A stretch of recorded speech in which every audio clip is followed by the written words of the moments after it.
Hi and welcome to DJ Fonts Tutorials. Today we're going to be taking a quick look at DJ Fonts Texture FlipFlop plugin for the juicer. The Texture FlipFlop plugin is very similar to the Color FlipFlop plugin, except that the Texture FlipFlop allows you to mix textures within different letters in the same text block in the juicer, whereas the Color FlipFlop plugin allowed you to mix colors. And today we're going to be recreating this FlipFlop logo.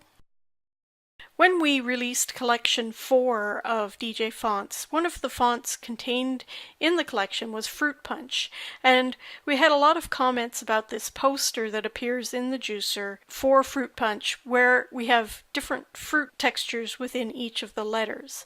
And in fact, this effect can be created using Texture FlipFlop. So today we're going to be recreating the look that you see in both of these logos, and it's going to show you exactly what the power of Texture FlipFlop plugin is. Now I'm going to start off with a text block that I've already formatted using the Rotate plugin, and it already has a texture applied. It's a font called Inner Orange, which is in the volume 63 Fruit Punch font, which is in collection 4 of DJ Fonts. This font only has one texture applied to it at the moment, and I'm going to magically turn that into Fruit Punch so that it looks like the Texture FlipFlop plugin logo that we designed. Now I've already installed the Texture FlipFlop plugin. I won't go through that with you here because we've covered that in a few other tutorials, and it's a pretty standard installation. But when you install it, it will show up here under the Effects menu, Add Effects, and it'll be down here, Plugins, Texture FlipFlop. And I'm going to go ahead and apply that to this bottom layer of this font, and it will replace any other fill that's on this layer. So this texture fill will no longer show up, and the brightness and contrast will no longer affect the layer because we now have the Texture FlipFlop layer effect on top of those, and it will replace the contents of the letters.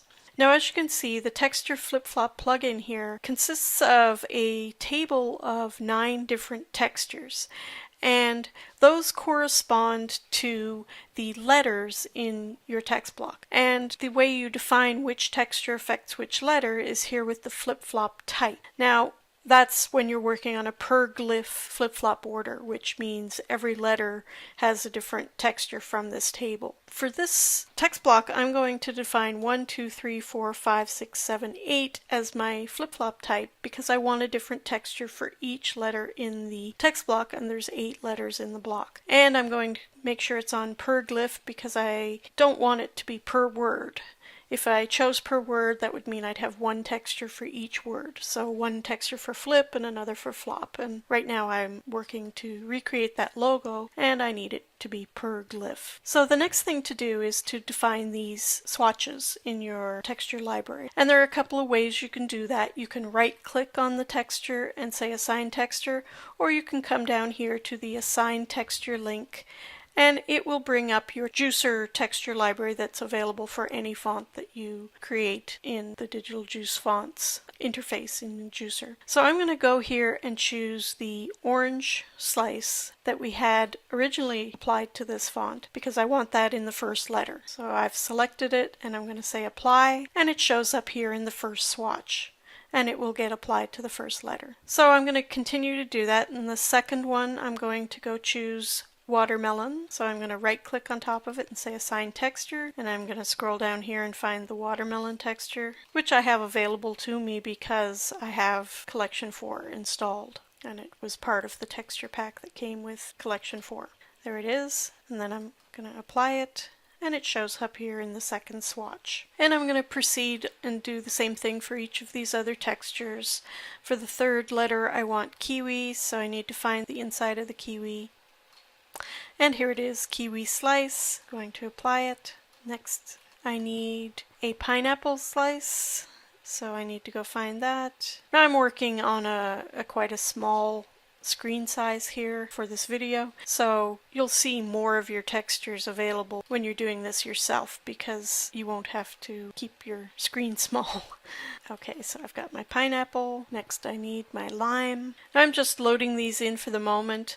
I am going to make some changes to them once I have them all chosen. Next, I'm going to repeat some of these textures so that the two words go together better. And in the Texture FlipFlop plugin, that's easy to do. If you press your Shift key and just drag this orange over to this 6th swatch, it'll make a copy for you. In the same way, you can drag without the Shift key and it will interchange where the two textures show up. I don't want to do that right now, but that's how you do it if you wanted to know. And I'm going to press my Shift key and copy the watermelon to layer 7. Actually, I need that on layer 8, so I'm just going to drag it over here. And on layer 7, I need the kiwi.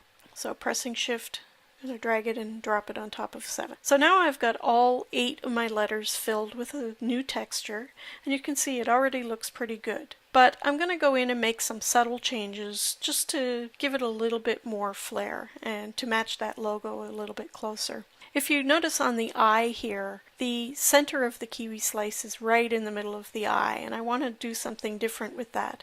So I'm going to come here to the 3rd swatch, which corresponds to the eye because it's the 3rd letter, click with my right mouse button on top of it, and I'm going to choose Customize Texture. Now, as you can see down here, that's also available as a link below the table, below the texture table. So I'm going to choose Customize Texture, and this brings up the Customize Texture panel, and in here you can change how that texture is applied to the letter to quite a large extent. You can choose to change the scale of the texture so that it becomes much smaller within the letter. You can also change the positioning by changing the coordinates here, and that's what I'm going to do for this. I'm not actually going to change the scale very much, but I'm going to shift the texture to the right so that all we see is half of the seeds. And it needs to come over further. There, that looks pretty good. I just want half of that center to show in my letter. So I've customized it. I turned the tile off. You can also change the placement of the texture so that it's centered on your letter or so that the base is aligned with the base of the letter. That's just another way to customize how it looks in your letter. You also can choose the random vertical or random horizontal tiling of your texture in here. So many of the same things that you can change when you actually do a texture fill, you can do in here on a per letter basis for each of your textures, which is pretty cool. So I'm going to apply that, and I'm going to go change a couple of the other letters on the other orange slice here. I'm going to make it look slightly different just by shifting the center of that as well. I'm going to shift it up a little bit, which is a negative Y value, and I'm going to scale it down slightly. Now with these textures that are in a circle, I can't scale down too far without having the rind show. So I'm a little bit limited in this respect. Let's shift it up a little bit, and let's shift it to the right slightly as well. Okay, so now I've made that look slightly different from how the orange texture looks in the F, just so that we get the feeling that it's a different texture applied to the letter. So I'm going to apply that, and I'm going to come here to the kiwi slice on the O, and I'm going to customize this texture. I'm going to reduce the scale on that just a little bit, bring it down to about 85, and then I'm going to turn off the tiling, and I'm going to shift the center just a little bit to the right. So now again, that looks different from how it looked on the I. And finally, on the watermelon, on the P, I'm going to reduce the scale of that slightly and shift it to the right and down a little bit. You can't really see from this far away, but these letters actually look quite 3D, and that's a factor of the actual look of the font with the highlights and shading on it. So I'm going to zoom in a little bit so we can see those letters closer, and we're going to do just a little bit of change to some of the layers. First of all, I'm going to take this soft highlight. Those are on top of the depth layer. They're adding some highlights to it. I'm going to change those to screen so that we have a stronger highlight, so that we have a more 3D look. As you can see, now we're getting more of this highlight on the outer edge of the depth of the layer. And then I'm also going to take the depth layer, which is currently only at 17%, and I'm going to increase that up. That's like a shading that's on that depth layer. So I want to get that a little bit stronger so that we have more color difference between the letter and the depth of the letter.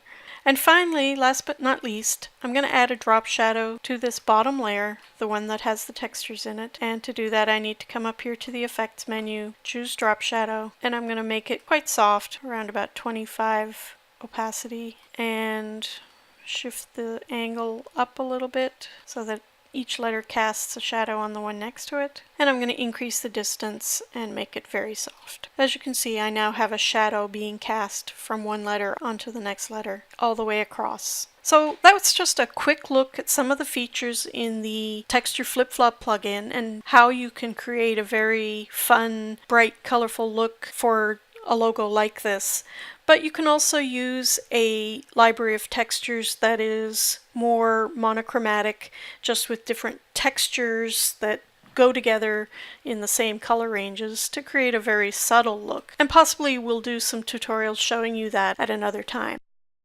For a bit more in-depth look at how some of these features work, you can look at the tutorial video we have for our Color FlipFlop plugin, and that explains a little bit more about, for example, adding a random texture, random color. The same process applies for that. Well, that should get you started on working with the Texture FlipFlop plugin. It's a lot of fun to use, and you'll find that you can do a lot more in the juicer now because you don't have to worry about rendering out letters individually, taking them into Photoshop and compositing them there. You can do a lot more in the juicer now because of this plugin. Even customize the effects in each letter individually within the one interface. So that's a great step forward for what you can do in the juicer. Until next time, this is Jackie Dawson, and these are DJ Fonts tutorials.